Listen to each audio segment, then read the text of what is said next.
Today on DNVR Buffs Live, where is RK? He's gone missing. Just kidding. He's going to join us here very, very shortly. Jordan Seaton's new role. Why everyone needs to relax. Scouting Arizona 2027 quarterback, five-star quarterback Kavian Bryant scheduled to commit on Saturday. Picks for Week 10 and much more. Let's go.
Buff Nation Squad. coming to you live from the Toyota Lounge, driven by your Front Range Toyota Stores. Is DNVR Buffs Live Thursday. Y'all know the drill by now. Scouting picks. In my opinion, maybe the most fun show of the week because it's just purely football picks and None but ball talk. exactly None but ball talk. And we have it's a little bit different today. Though we're going to talk some recruiting. Kavian Bryant. Yep. But we're going to start today talking about Jordan Seaton. RK will join us very shortly here. Coach Prime, the coaches shows today. Mm-hmm. And I was watching it. I do almost every week.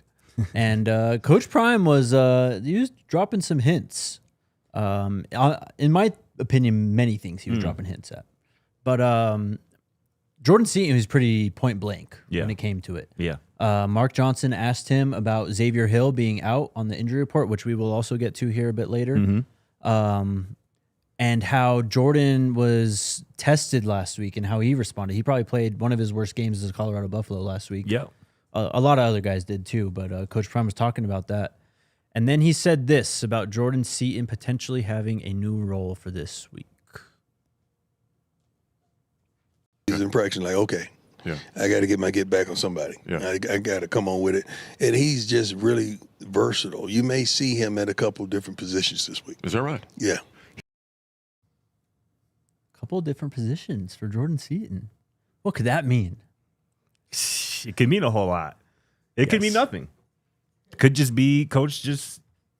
Okay, there's a lot to talk about with this. There is.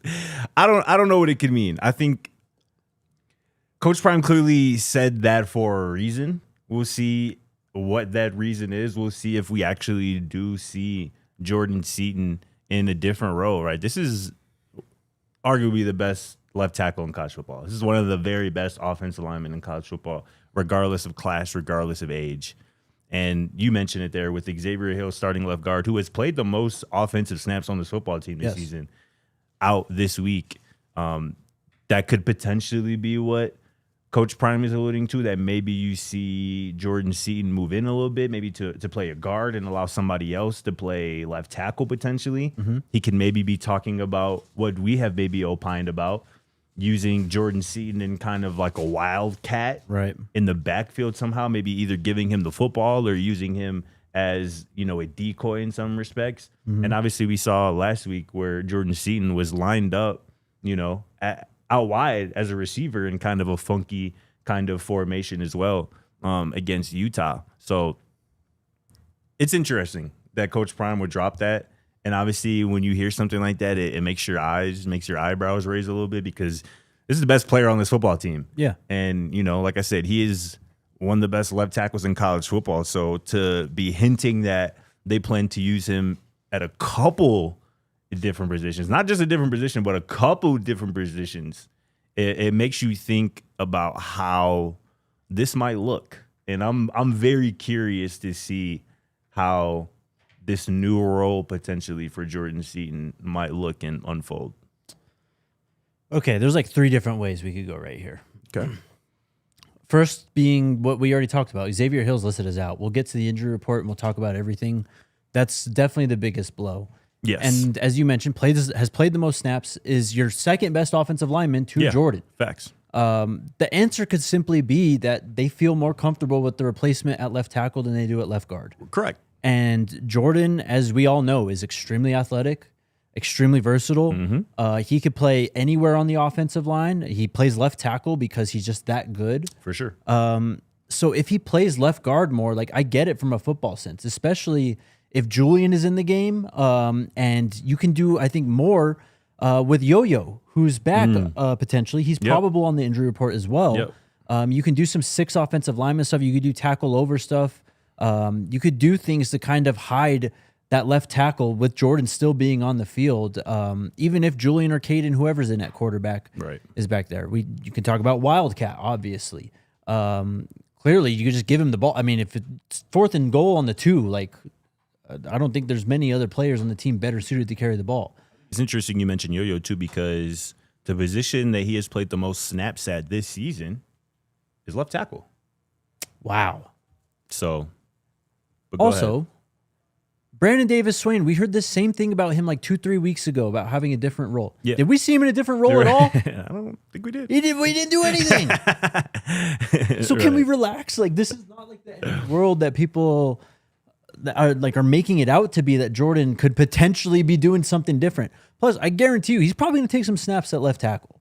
Like, so this makes football sense too. Like, for sure, in multiple ways. So let's just hold our horses a little bit with this. So what are you expecting from this? Are you expecting it to just look like how it's looked, and this was maybe just a wrinkle that they put in to potentially use that they don't end up using? Or you think this is something where we see C at left guard, or we see C at a position not left tackle? What's more likely in your mind? Kind of both. I mean, I think it's just super easy to install a package where he carries the ball, right? Like, what are we talking about?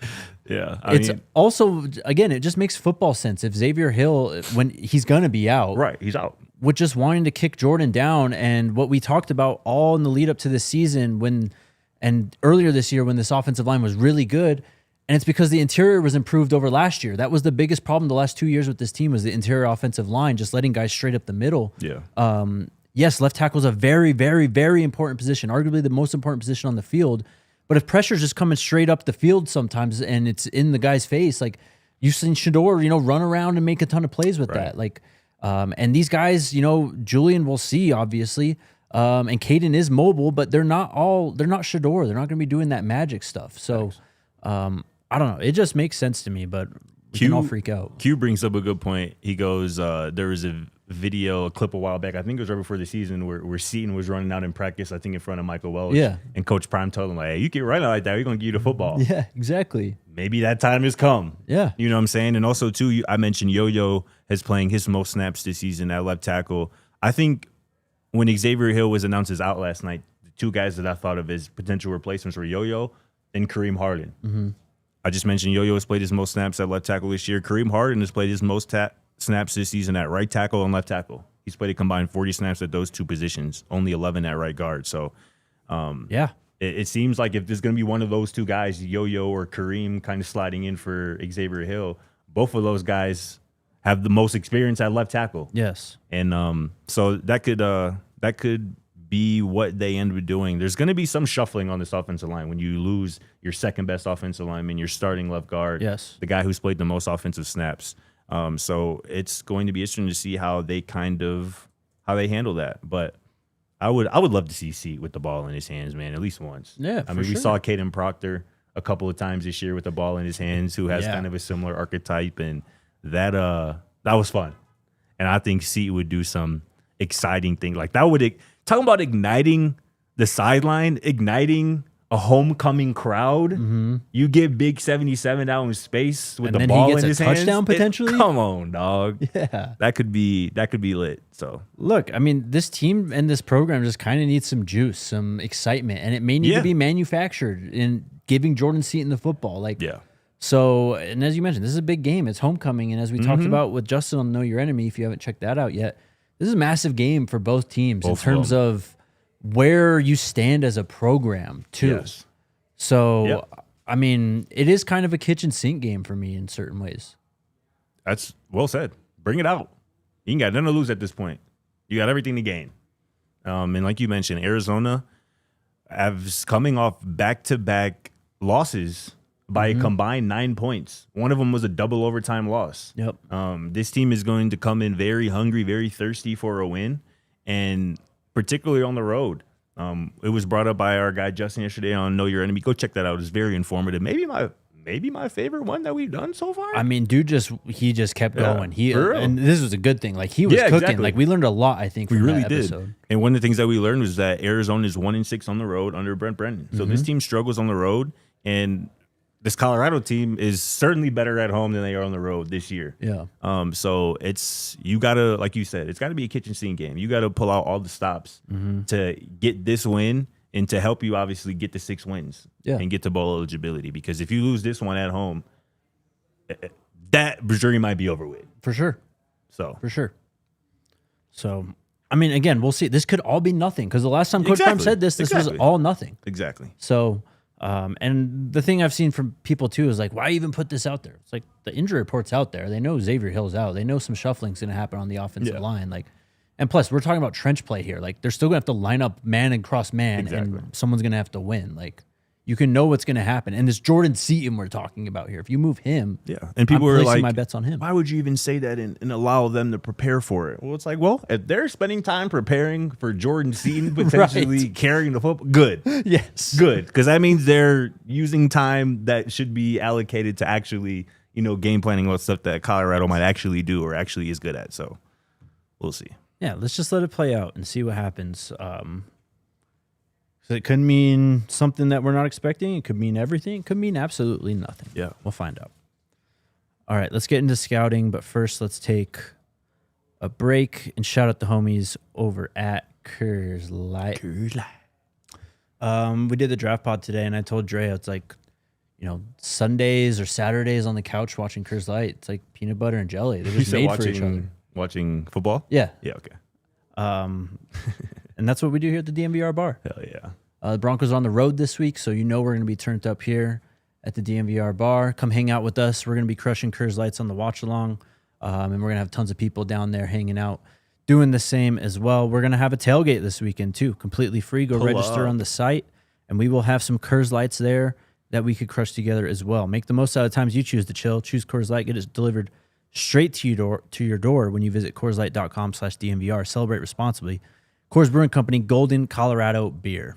A shout out to the squad, our good friends over at Common Spirit Sports Medicine, man. Whether you're an athlete, a weekend warrior, or somebody who just loves to move, or maybe if you're experiencing some sports injury or chronic pain, the Common Spirit Mountain region is home to an incredible sports medicine program, including the new sports center, Common Spirit Health, right there in Parker, Colorado. This team is qualified, full of passionate providers who specialize in the diagnosis, the treatment, and the prevention of sports-related injuries for all athletes, including your Denver Broncos players. Yeah. Their experts understand the unique demands your body faces, so you'll get personalized treatment plans combining things like physical therapy, injury prevention strategies, and strength training. So don't let an injury keep you on the bench. Or even better, get proactive about your health. For more information, visit mountain.commonspirit.org. Common Spirit Health, official healthcare partner of the Denver Broncos. Shout out Coors Light, shout out Common Spirit. Let's talk Arizona. What side of the ball do you want to start on? Let's start with Arizona's defense. All right. What'd you learn? It's a strong unit, man. I learned, I kind of knew that. I knew that this was a really good defense. I've been actually talking about it the last few weeks. Yeah. This defense is allowing opposing quarterbacks to complete just 51% of their passes. Think about that, y'all. We're 8 games into the season, and opposing quarterbacks are 50% throwing the football against this Arizona defense. And they face some solid quarterbacks this year. That is obviously that 51.5% completion percentage against is first in the Big 12. They have 9 interceptions this season, which is second in the Big 12. They've only allowed 4 passing touchdowns this season, also first in the Big 12. So this pass defense is legit. This defense is legit, and it has a lot to do with their new defensive coordinator, Danny Gonzalez, who we talked to our guy Justin yesterday. He straight up called him a mad scientist, and that's because of the exotic blitzes, the different looks that he gives offenses for his defense, and that is particularly important for this Colorado offense that struggled against the blitz last week. Yep. Cat's out the bag. Coach Prime said it. The blueprint is out there. Coach Prime said it. Utah blitzed the hell out of Colorado last week, and Colorado had no answers. Maybe they did have answers. Coach Prime believes they did have some answers on a few looks, but the quarterback was unable to get to it. The protection was able to slide to it and pick up the blitz, the pressure, and whatnot. So this offense has to have a plan for the blitz, whether that be in the form of hot reads, replacing the blitz with the throw, or max protection, getting 6, maybe even 7 guys in protection, and then just running your 2 or 3 receivers on routes. Like, you have to be prepared for what Arizona is going to try to dial up. And it's not going to be this simple blitz. Like I said, this guy, Danny Gonzalez, can scheme some stuff up. And he can – Caden Salter said after the game last week that he saw some looks from Utah that he had never seen before on tape. Yeah. Expect the same this week. You're going to see some stuff from Arizona defensively, pressure-wise, blitz-wise, that you probably have not seen all year. And you cannot be fazed by that. You have to – they might get you once. But you got to go to the sideline. You got to look at the tablet. You got to make an adjustment. Again, whether that's with the throw or whether that's with the protection. And that's the biggest thing for this offense, for this Colorado offense, in addition to getting the running game back on track. Yeah. This offense reverted back to old habits, bad habits, in a lot of different ways last week. They couldn't protect the passer, and they couldn't run the football. 38 rushing yards last week for Colorado. Yeah, terrible. Dallin Hayden and Michael Welch combined for, I'm going to make sure I get this right, 2 yards on 9 rushing attempts. It's not going to get it done.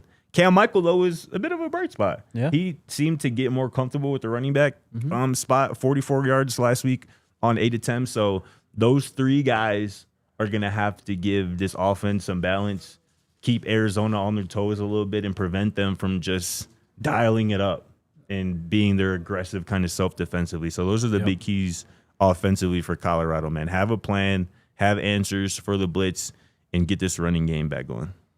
Yep. Don't have much more to add to that, really. I mean, they're aggressive. So, like you said, just like Utah, they're going to play a lot of man coverage. They're going to blitz, and they're going to play man behind that.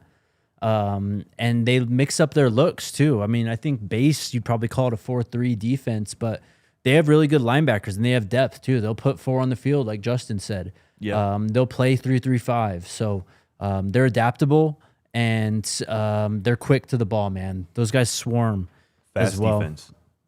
Very fast defense, and they do a lot of like weird stuff on the front where they have like 280-pound defensive linemen like standing on the edge type of thing. Like they'll play the 4-2-5, and then they'll still have 2 standing edges out there. So they like to mix up their fronts. Earlier in the season, they were really good at tackling. Specifically in the Houston game, they weren't. Houston's a lot to handle, though, for sure, with the quarterback run, Dean Connors, and everything they have to offer.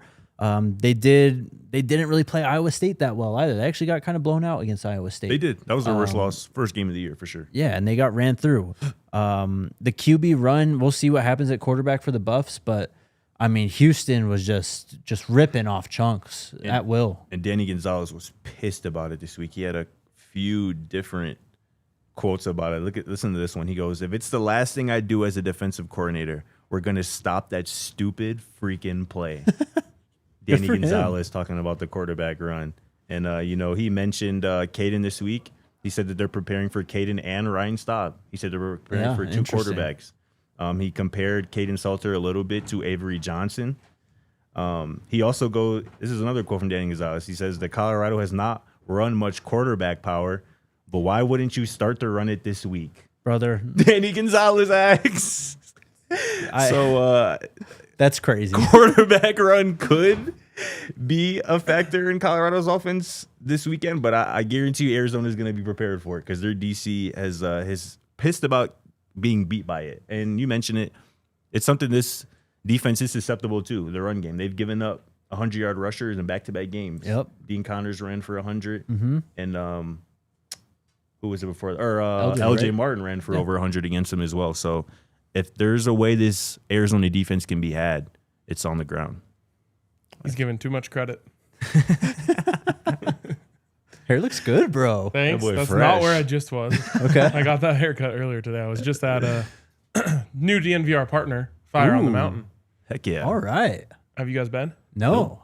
Best wings in Denver. Ooh. Have been before. Hell yeah. Okay. Long before this partnership. And I have the receipts because Brandon Spano and I did a series right after COVID, I think, reviewing food around Denver. And he and I did wings. And we chose Fire on the Mountain as best wings. All right. I've been looking Can't for a wait. good wing spot out here, bro. You got it. So I like to hear. Love that. Good to see you guys. You too, man. Good, brother. We're talking about Arizona's defense right now. I'm kind of done, honestly. Again, lots of man coverage. Love to blitz and play man behind it. They will mix up some cover 3 and cover 2. They like to play single high quite a bit. Wait. Did you guys already talk about what Jordan Seaton's new role is going to be? Yes. Could it be quarterback power I mean, maybe. Maybe. Are we asking too much, though? of Jordan Seaton? No. Yes, I think we are by a lot. Well, But if they can't stop quarterback power, we don't like running quarterback power. Yep. Maybe it's because of Caden's size. Like he's not built that for that type of play. Yeah. So just run Wildcat. yeah, 100%. I mean, you got Cam and Draylon back there, too. Facts. Exactly. Well, we're halfway through. We'll get to Arizona's offense here in a bit. Let's just do the injury report real quick, and then we can get RK more so on Jordan Seaton. It's first off, Coach Prime was talking about this on the coaches show too, and Mark straight up asked him about it. Like, teams are just lying. Oh yeah. And Straight up. Colorado's actually reporting, their injuries and what's going on. Why? Why? Yeah. Following the rules, bro. That's what Coach Prime said. He said, I do not want to be labeled as a liar, so I will not be labeled as a liar. Respect to that. But a rule isn't a rule if it doesn't have consequences behind it. True. Fair enough. Very true. Just a suggestion. Yeah. Well, didn't Utah get some reprimand? A couple weeks ago? Early in the year. Yeah. And then they did this thing with Dampierre last week, too. Yeah. What was their reprimand? I forget. That's why I was unsure. Wasn't I it thought just there a was small something. fine? I think that's what it was. I'm going to look it up. But that was one where they didn't they call someone out, but he participated? So that was the opposite. I don't know. Something like that. That's what it was. Is they said Dampier. I think that's what it was. They said Dampier was out, but then he participated. No, Dampier played in the game, and then the following week, Whittingham said that Dampier was unable to practice a couple of times the week before, And he wasn't and he listed. wasn't listed on the report. So they got in trouble for that. I'm trying to find if it was a fine or. Well, Arizona's obviously doing something fishy, too. They only have one player on the entire injury report. It just says out. And they're not the only team. Again, you can just go to the Big 12 website and scroll through all of these in one page. And You'll see some teams have a list of players. yeah, Yeah. it's crazy. So let's go to the Common Spirit injury report and talk about this thing. Here's your outs. Hakeem is going to be out again. Makari is out again. Simeon is out again. Xavier Hill does show up on the injury report is out. Alex McPherson is also out on the injury report. And Christian Hudson. So, I mean, look, man, it's not even getting easier. And go to doubtfuls. Amari McNeil and Tawfiq Thomas are doubtful. Yeah. This defensive line, it's depleted is an understatement. Is that the new role for Jordan Seaton then? Please no. Edge rusher? I doubt that. But that's tough, man. I mean, you're already thin last week on the defensive line. Now without, Christian Hudson, who you might have been depending on. Certainly without Alexander McPherson, who you were certainly depending on. And the doubtful thing usually in the NFL means that you're not going to play. But at least for this team this season, doubtful isn't necessarily mean that you're out. Yeah. There's a Christian chance for both Hudson- of those guys. Sorry. Didn't Christian Hudson play one snap last week? Something like that. Yeah. I think that's right. Or the week before he played one snap. I think it was last week. Yeah, Coach Prime said in the coaches show, too, that Xavier Hill's been dealing with a concussion. So, That sucks. yeah. Especially in, I don't know if there's any more news about the quarterback situation, but especially if you were going to play Juju when you were planning on, more drop back passing. Yeah. That sucks. Do we know who's filling in? For Xavier Hill? Well, that's what we were talking about. Like I was speculating that just kick Jordan inside. Like interior of the offensive line was one of your worst positions the last 2 years. If you're going to lose your second best offensive lineman, the guy who's played the most snaps, why not kick Jordan in? And as Scott went through the snaps and found out, Yo-Yo's played more left tackle than any other position that he's credited at on PFF, and Kareem Harden's also only played right tackle and left tackle this year. That seems insane to me. Your best offensive lineman also plays the most important offensive line position, and you're going to move him off of that? If they feel better about the tackle depth than the guard depth, it makes sense, though. Yeah, I mean, if you think, or if you know that he's your best and they think he's the most versatile, I mean, he would probably ostensibly be the one that you move around because you don't really want to mess with the other spots. And again, if when I saw Xavier Hill was out last night, my first thought went to, well, it's probably going to be Yo-Yo or Kareem at guard. And then I look, they've played more tackle than guard this year, both of those guys. Are they getting tackle credit for lining up as the sixth offensive lineman? I don't believe so. Kareem's definitely played right tackle. Larry's dealt with injury, and on the other side of the injury, I know Kareem, yeah. But where is Yo-Yo played at? I mean, it's just said left tackle. He's played left tackle, because Seat has missed some snaps. Like Xavier Hill has played a lot more snaps this year than Seat has. So when Seat has been out the game, it's been Yo-Yo in place of him. Do you want to do the other half of the injury report? So here's questionable. I mean, bad news in the secondary again. Tayon and RJ questionable. Sincere and Isaiah Harge is questionable, but good news on the probables. Carter Stoutmeyer, JB, Yo-Yo, Zach Adkins, and BDS. Could be big to get RJ Johnson back. He suited up last week for the first time, I think in a while, but didn't play. So clearly he seems to be getting closer to a return. Yep. And they need him so bad, man. Yep. They need him so bad at that other cornerback spot opposite of DJ and with Preston, because that has honestly been a black hole for this defense this year, unfortunately. So if you can get RJ back, that could be a big boost. Highest graded corner on the team. Mm-hmm. So there you go. That's your Common Spirit injury report. Experience the difference compassion makes. Find a Common Spirit location near you. Discover a new standard of health and healing by visiting mountain.commonspirit.org. Arizona's offense? Sure. Let's get it. I feel like this team's pretty simple, honestly. They do what they do. They just have a really good quarterback and a really good defensive coordinator who really kind of do a lot of the heavy lifting, it feels like. I'm not particularly impressed by this offensive line. They're good. I don't think they're incredible, though. Actually, sacks in this game as a whole are going to be really hard to come by. Both teams struggle at producing sacks, and they're really good at not giving up sacks. So a sack could be the difference in this game. They have it's a tight end is what he's listed as on the roster, but this guy's like a fullback. He's 5'11", 250 or something. They'll bring him in, and they'll play some split backs out of it, and they'll pull him across kind of like what they do with Yo-Yo. They're running not a lot more. They're running more QB run this year, though, than in previous years. They're trusting Fifita more in that area. RPOs, quick game, PA, bubble screens, all that stuff. Linebackers got to show up. You're going to have to tackle these running backs, 21 especially. And then it could be hard in the back end because Fifita loves to hang in the pocket. That could be an advantage for your line. He's gotten killed a couple times just in the games I've seen of him just really taking, kind of like Shedeur, taking every fraction of a second he can in the pocket to get that ball off. But he's playing really well, man. Really, really well. He is, but he's the key to that offense in addition to their really good running back, Ishmael Mahdi, who torched K-State earlier this year. Dude can take over a game if you allow him to, but like I said, this offense runs through Fifita, and I disagree a little bit in terms of Arizona allowing sacks. They've given up some pressures. Noah Fifita is the third most sacked quarterback in the Big 12 this year. He's been sacked 16 times, and it's part of the reason why Justin was telling us yesterday that, let's call it the last 3 or 4 games, they have really relied on the quick, short passing game to get the ball out of his hands.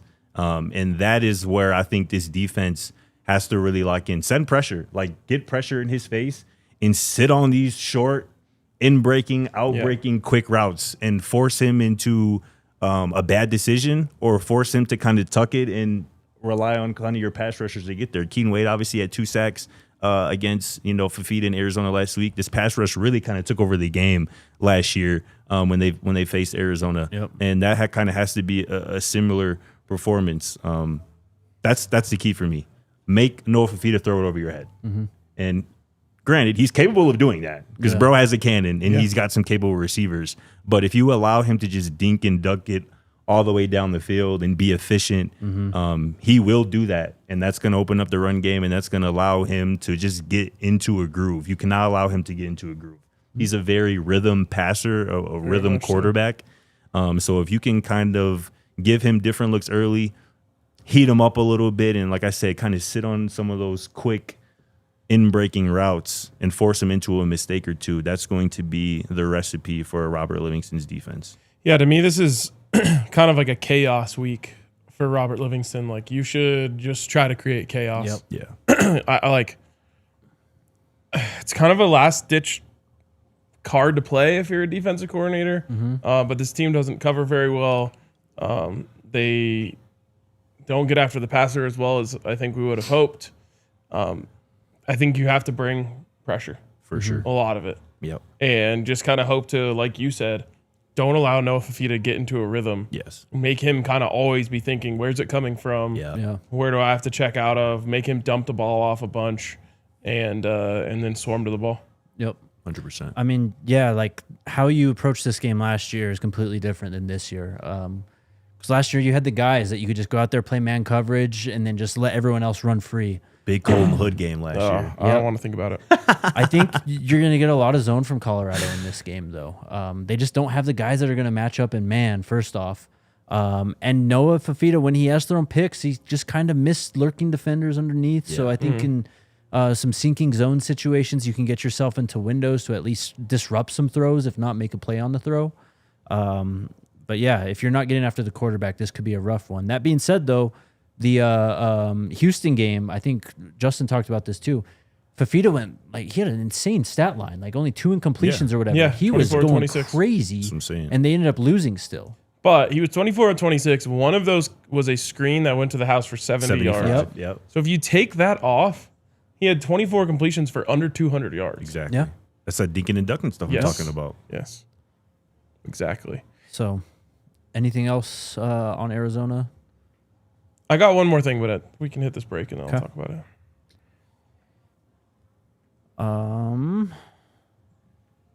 Shout out to our friends over at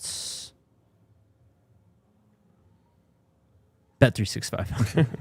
We're going to be doing our Week 10 picks later in this show. And we've been doing pretty well.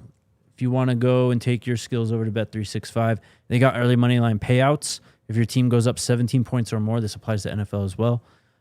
Your team is automatically going to cash out on the money line, even if the opposing team comes back and wins. If you get up 17 points at any point, you are a winner over at Bet365. Everything's in full swing right now, every single sport. So make sure you get on it. And right now you can get $200 in bonus bets when you bet $5 win or lose. Sign up, use the code DNVR365, deposit $10, and place a bet of $5 to get $200 in bonus bets if your bet wins or loses. Bonus bets can be used on anything, the spread, totals, player props, futures, and more. Whatever the moment, it's never ordinary at Bet365. You must be 21 or older and physically located in Colorado. Please gamble responsibly. If you or someone you know has a gambling problem and wants help, call or text 1-800-GAMBLER. Terms and conditions apply. Also, shout out to Game Time, the GOAT when it comes to the secondary ticket market. I don't even have any of the other apps on my phone anymore. I just deleted them. Hell yeah. Because Game Time is just that much better. The user experience is better. The prices are always better. The lack of BS is way better. You can set it up so that you see the all-in cost right away, which is the way that you should do it, so you don't get surprised at the end when you're trying to check out of the extra fees that are added. So take the guesswork out of buying NFL, college, whatever sport you're going to, tickets with Game Time. Download the Game Time app, create an account, and use the code DNVR for $20 off your first purchase. Sorry, that's code BUFFS, BUFFS, for $20 off your first purchase. Forget all those other DNVR shows. Get the code for us, BUFFS. Again, create an account, use code BUFFS. Tap, ticket, go. Download the Game Time app today. All right. I have something really quick. Yeah, go for it. We were talking about this yesterday. I can't remember if it was on or off air. We talked off air for a while. But we were talking about the closeness of games at Folsom Field. Yeah. after the show. And Scotty, you put out the stat that Colorado is 10-7 at home under Coach Prime, and Arizona is 1-6 on the road under Brennan. So I went and looked because I was like, we were talking about it. We're like, all of those losses were close. Mm-hmm. Literally every one. 7 points, 3 points, 7 points, 3 points, 3 points, 7 points, 3 points. That's actually insane, bro. Yes. Crazy. 7 losses at home under Coach Prime, all by 1 score. And if you look at the teams they played, there's really only one bad loss in there. It's the one that we don't speak about. But you lost to a USC team that was in the top 10 at the time. You lost to Georgia Tech. You lost to BYU. K-State? You lost to K-State. Then you lost to Oregon State. It's not good. And Arizona 2 years ago. Arizona, that was Colorado their best. should have won that game. But that was Arizona's best year, was it not? Definitely. Yes. And then you have the Stanford game. Yep. So, historically, you had to be like a pretty legit team to come into Folsom Field and beat the Buffs under Coach Prime. I would say Arizona is very much not that, Yeah. but they're not bad. Yeah. I think what I'm getting at is you're going to see a close football game on Saturday afternoon. Hell yeah. And that's just, I mean, even the wins, I bet you at least 6 of the 10 wins were close wins too. Yeah, So, I mean the Baylor win last year. Yeah. Iowa State. Iowa State, exactly. Yeah, I mean, and we talked about it a lot this week.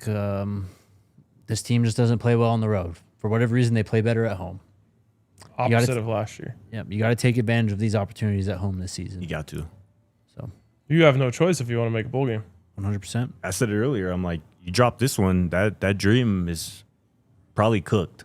Yeah, you have to go undefeated the last 3 games. Yep. But if you win this one, it's very alive. And I like the way that it shakes out. Then right now I would say this is your most winnable game because it's at home. But then if you have it in the bag, you have 3 games left with your most winnable game once again right in front of you. Exactly. Against West Virginia. And then you're back. Then you get a bye week. And then you have 2 chances, including one at home against Arizona State. Yep. Who knows what Sam Lovett's availability is going to look like at that point. He's in a Isn't boot right now. Tyson out this week too? Yes. I think. Yep. So- They are as banged up as anybody Yeah. in the conference right now. So That's what takes me back to Big 12 Media Day when I asked those guys, what is the expectation for this season? They said winning the Big 12 championship. And I was like, man, those are really high expectations. You just never know what Yeah. could happen throughout the course of a season, and they're seeing it. yeah, And this league is just it's coin flip league. Honestly, every week. Field goal league. I mean, kicks are swinging destinies. Have you seen that graphic? I think they used it on an ESPN broadcast this last week of the rankings in the conference, and like everyone has a line. Just everything's just crossed over each other That's crazy. because they've just been changing so much throughout the season. All right, let's talk about Kavian Bryant. He will be committing on Saturday on the Rivals YouTube channel around 4 p.m. local time. Texas Tech, Florida State, and Colorado. He did speak to Sam Spiegelman at Rivals. He spoke about all 4 of the contenders. Here's what he had to say about Colorado. I've always been a huge fan of Deion Sanders coming up. He has a huge resume, but for me, what sticks out is his resume as a father. This might be his father, actually. I can kind of relate to him raising his boys the way I got. I don't think Kavian can relate to that. Well, and he mentions Kavian by name here. He goes, I got Kavian and 2 other boys, that kind of stuff. Just raising boys and taking them about a pathway of playing quarterback. He knows a lot of what I'm going through, and hearing him give advice from a father's perspective was great. Kavian sees a pathway to the field. He sees the system that he can thrive in and excel in, and the coach and staff there have been phenomenal recruiting him. How do we feel? Honestly, the thing that makes me feel best about it is the fact that it's being announced an hour before our game. Yeah. That's a very interesting time. Yeah. What makes me feel worse about this is that these things cost a whole lot of money. And Texas Tech is involved. When I say that, I mean 5-star quarterbacks. Yes. Right. Yes. Yeah. And yes, as you said, Texas Tech is involved. Texas is involved. Florida State, I mean, they have money. I don't know if they have stability at this point, but Yeah, I mean, I wouldn't be surprised to see. I think he's from Texas too, isn't he? Yes. So I wouldn't be surprised to see him stay home. But Yeah. Coach Prime had that quote, I think when he visited about a month ago, that Kavian said that Coach Prime said, I'm his type of quarterback. And you can see that when you watch his film, like a dual threat guy, but like if you give him an option, he wants to throw the football. Yep. And he is a talented passer, a real athlete. Obviously would be a great get. And I feel him too. He was like, I see a pathway to the field. Obviously, Juju's in the 2025 class. They're 2 years apart. Kavian's in the 2027 class. That kind of makes sense. That timing kind of lines up to, Yes. Kavian, he commits as a sophomore. He might be the guy. But yeah, I mean, whatever happens to Julian this year, he's obviously the starter next year. Oh, yeah. And even if Kavian commits, he's the starter the year after that too, no matter what happens. So, the timeline does match up. And CU's been recruiting quarterback pretty hard. For sure. Honestly, going back to since Julian committed, they've really, I think, picked it up.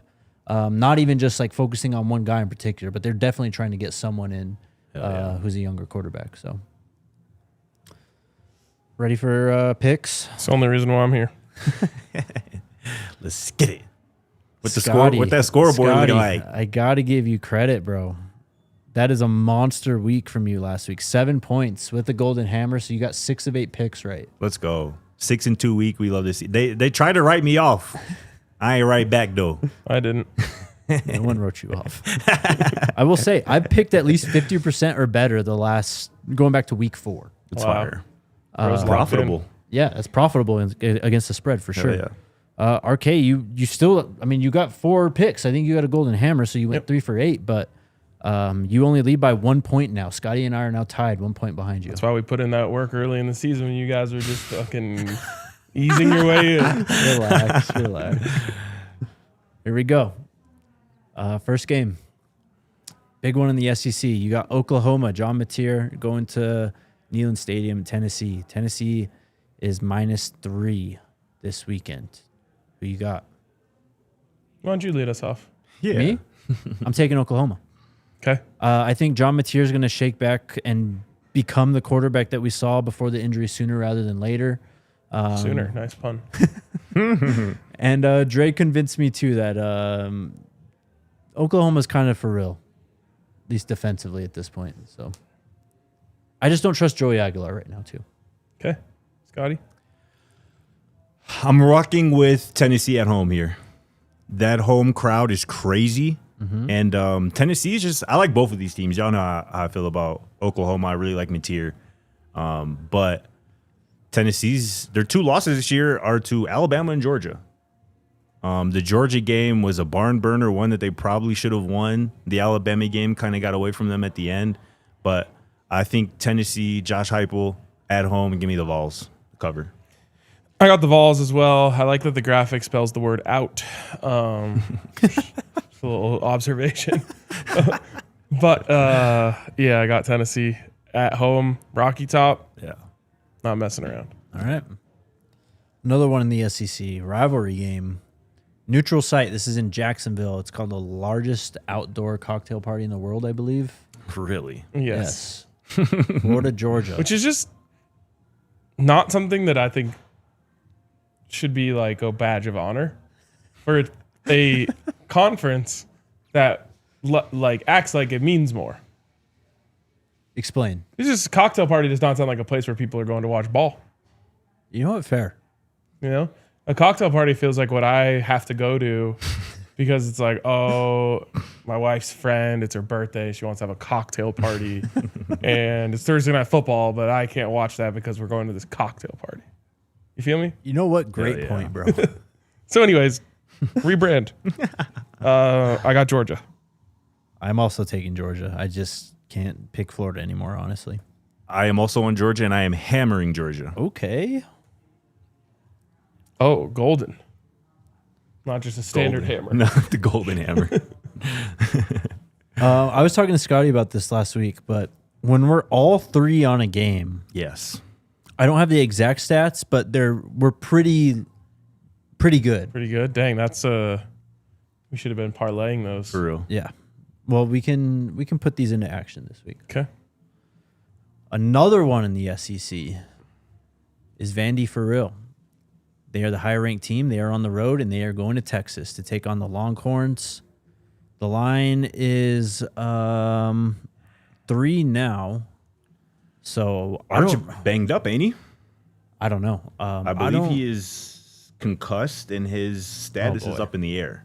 And he Saturday. got pulled over this week. Did he really? Someone posted like a screenshot of a Snapchat of him. It just came up, Yeah. Wow. Do you consider this a cheese line? Kind of. Something that Dre and I used to always pay attention to was lower ranked team as the dog. Yeah. Texas. It is in Texas, though. I know, and that's the thing is it's like Texas is actually getting less than the home 3. Mm-hmm. So I don't know if it is a cheese line. I'm taking Vandy. I think I'm also on Vandy. Arch has not practiced all week. That might actually be good for them. Well, Who's their backup? He's practiced. He has practiced. Okay. Today, Sark says that Arch and DB Michael Taffy, who I think is one of their best players as well, practiced again today, and that Arch is making good progress and is following the steps of concussion protocol. Oh, he's playing. So their backup is someone named Matthew Caldwell. He played 10 games for Troy last year. 13-8 touchdown to interception ratio, 63% completion. It's going to be Arch, and I'm going on an island. All right, respect it. It's fair. Give me the home team. By the way, Arch is like low-key starting to rack up a really good statistical season. Bro, I saw a throw today from they played Mississippi State this weekend, right? This past weekend? Last weekend, yeah. It was a nasty throw. It was like a combine throw. And they needed, I think they were Pro down. day throw? Yeah, thank you. I think they were down 31-14 at that point. And it was 3rd and long. They had to have it. He just launched a bomb to Ryan Wingo, and obviously that kind of spurred their comeback. But Look, man, he's talented. He's a young player. Yeah. He's only going to get better. Yeah, he's up to 15 touchdowns and 6 interceptions, 1,795 yards, which if you look at like the passing leaders in the country is weirdly not that far off, or at least the ones that are getting hype. that's not even including his rushing production, right? Exactly. Yeah. And then, the rushing as well. So he obviously sputtered out of the gate, but I think he's just starting to ease in. Yep. Let's go to the Big 12. A team we've picked a lot, and a team I don't think we've picked a UCF game all year. UCF at Baylor. Baylor's 3.5-point favorites. Where are you at in your belief in Dave Aranda and the Bears? Not high, but higher than I am in my belief in Scott Frost and UCF. So these are tough games this week. I'm using the location as a lot of tiebreakers. I'll once again ride with the home team. Okay. We'll probably all 3 be on Baylor here, huh? I am very close. Looking for a way out. I'm just like checking in poker. I'm very close to giving up on Baylor. I mean, yeah, so am I.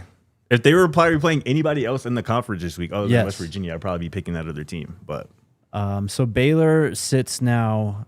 They are 4-4. They put up points. They just can't stop anyone defensively. They lost 3 straight now? 2 straight. They beat K-State by a point at the beginning of the month, and then they've lost to TCU. Lucky to win that one. And then they took kind of a beating against Cincy this last week. Dave Aranda's thing is defense. Like, you have one of the best quarterbacks in the conference in the country. Offense isn't the issue. It's defense. And that's why I'm just like, man, like, But I can't be confident in that. yeah. Yeah, I don't think the defense is an Aranda problem, though. You on UCF? I'm taking Baylor one more time. One more time. One more time. This might be it. Did you take Baylor too? Yeah. Lame. All right. We talked about Sam Levitt and Jordan Tyson. This line it just keeps going. Arizona State at Iowa State. It's at 8 now, actually. But We stay with what's on the graphic. even this one, like Iowa State, I really don't know what to think about at this point. And Arizona State's losing their best players. Iowa State hammer. Wow. I'm thinking about like, dang, should I swap my hammer? Because this is obviously Iowa State here. I mean, clearly. I'm thinking about changing my Is hammer. Levitt out? So let me pull up their injury report. Hold on. Levitt has Can I been in a boot. Can I reserve the right to change it if he plays? So the rule is that you can change your pick. I don't know. Up until game time, I feel like tomorrow is a good like middle ground. Like I just need to know who's playing. by end of show tomorrow, you can change your pick. But I would give you till me personally. I would give you till midnight tomorrow night. Sam Levitt's out, bro. He's listed as out. okay, Yeah. we're good. We don't need, it doesn't even matter. I don't care what Jordan Tyson's doing either. Yeah, he's doubtful doubtful. too, by the way. Jeff Simmons. Exactly. Yes. Jeff Sims. Exactly. Yep. I really want to hammer this, but I already used it. But This is a team in Iowa State, by the way, who was favorites against BYU Yeah, for real. last week. Yeah. Like they're still a good football team. 100%. We're all three on that one now. That's That's three three now that games we're- this week. But I hammered it. Let me get that real quick. Next one. Texas Tech on the road against K-State. Oh, boy. What are you going to do, Scotty? y'all already know what I'm doing, bro. Oh, my God. Are you for real? Give me the home team to cover. Keep it Wow. close. Because I'll say this. Part of my reasoning is that I'm assuming y'all are going to be on Tech. So I'll be on an island. I'll go with the home dog. Dylan Edwards not playing. He is not playing yet. But I feel like they finally figured out how to play without him. So Yeah. Jake? Taking Texas Tech. They're one of the best teams in the country. They're getting the starting quarterback back. What's Texas Tech's record? They've had one loss. So there's 2 7-1? seconds. 7-1. yeah. sheesh, I'm running out of wins for them.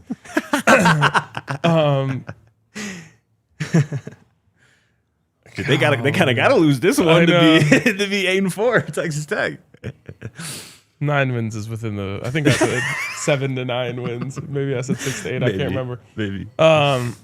Anyways, Big Tech, bro. Do it.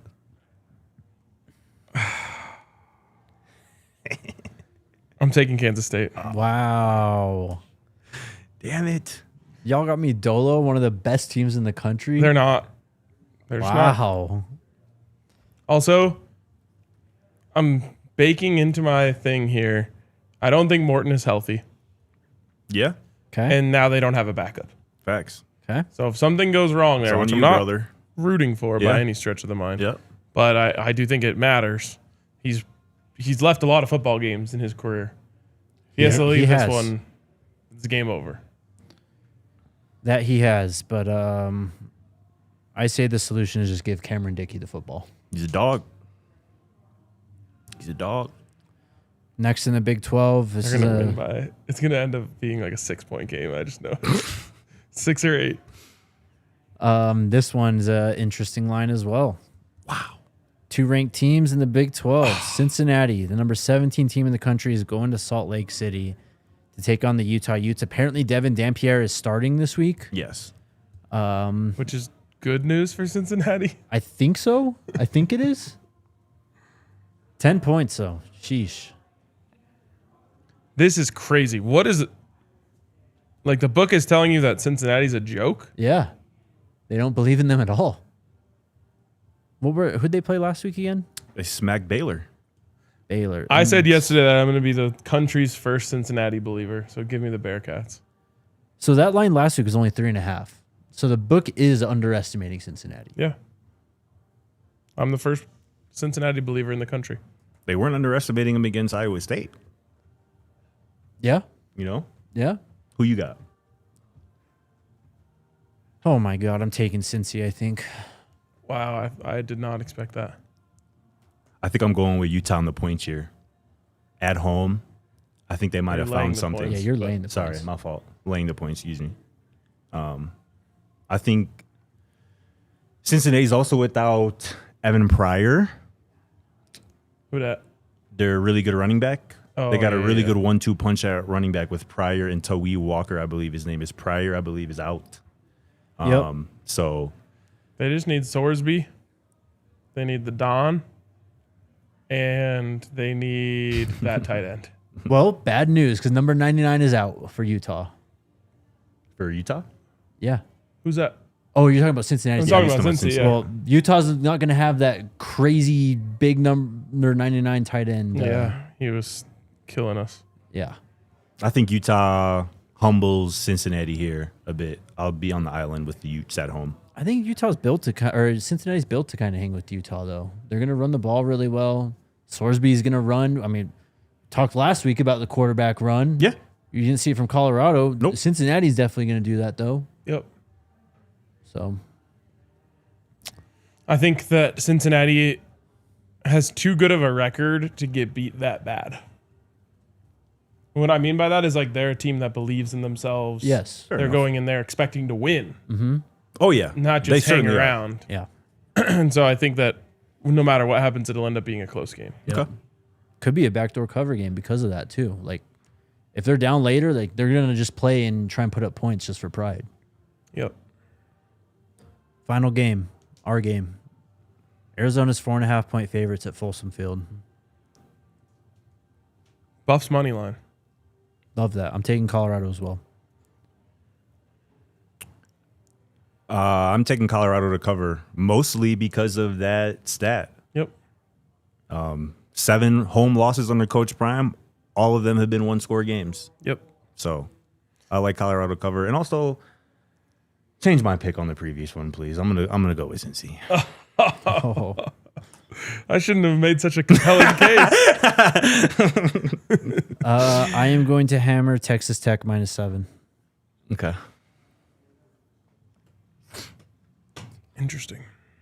RK's dropped the hammer on Iowa State -7.5 against ASU. Scotty's got Georgia -7 against Florida. And I've got, so we all took 7-point 7-point favorites as our hammer. Yep. Is it one of those a 7.5? You're 7, or RK's 7.5. Okay. But yeah. I don't think I took a road team in any game. Really? You took Georgia and Cincy. Oh, okay. But I mean, this is really interesting. Our theory is going to be put to the test because on Colorado, Arizona, Cincy, Utah, Iowa State, Arizona State, Baylor, UCF, and Georgia, Florida, we're all on the same side. So Is that 5? Yes. all those games don't even matter. That's annoying. And you guys hammered them. All So right. You Oh, can yeah, make the some, you can hammer get some game's fine. separation. Yeah. Give me Utah again. Oh, my God. Last bro. fine, switcheroo. that's fine. Last switcheroo. Give me Utah. We can't be 5 of 8 all on the same side. I ain't gonna lie. That's kind of crazy. So yeah, I'll now it's I'll half. buy You one. could. Now Again, it's half. Yeah, now it's half. Right. look, I'll tally it up and I'll tell you guys at some point tonight. But I'm serious, man. When we're all three on a side, we're picking Yeah. pretty good, like really good. Hell yeah. I'm gonna put something this weekend on And that's against the spread. Yes. that. Right. Yes. All right. That's the show. Anything else we want to talk about before we head out? Nope. No Sirski. All right. Pre-game show tomorrow. We'll see y'all then. Let's go Buffs. We all silly like the mayor.